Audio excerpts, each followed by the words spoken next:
हा ते उद्धव ठाकरेला आणि मैत्रीचा काय संबंध?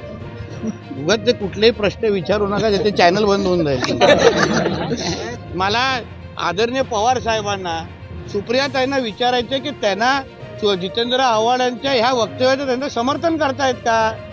म्हणजे आमच्या सनातन धर्माला अशा पद्धतीचं नावं ठेवून आपल्या जिहादी मानसिकतेच्या मतदारांना मदत करण्याचं काम अशा पद्धतीचे हे नालायक लोक हिंदू म्हणून, हिंदू धर्माचे म्हणून करत असतील ना, त्यांना खरं म्हणजे धिक्कार केला पाहिजे त्यांनी. संजय राऊत यांनी स्टेटमेंट दिलं आहे की मराठी भाषा संदर्भात आम्ही हिंसाचार करणार, काय उखडायचे ते उखडा. मुख्यमंत्री आहात म्हणून तुम्ही आज गप्पा आहात, तुम्ही तो मुख्यमंत्रीपद गेल्यानंतर तुम्ही वेगळ्या विदर्भाची मागणी करणार असं संजय राऊत. संजय राजाराम राऊतनी स्वतःच्या मालकाला उखडून घरी बसवलेला आहे, तो दुसऱ्यांना उखडण्याची भाषा करू नये हो.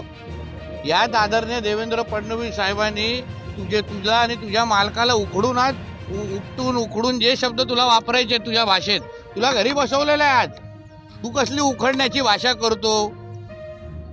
ते पेल्यातलं वादळ आहे, ते त्याला जास्त महत्व देऊ नका संजय राजा.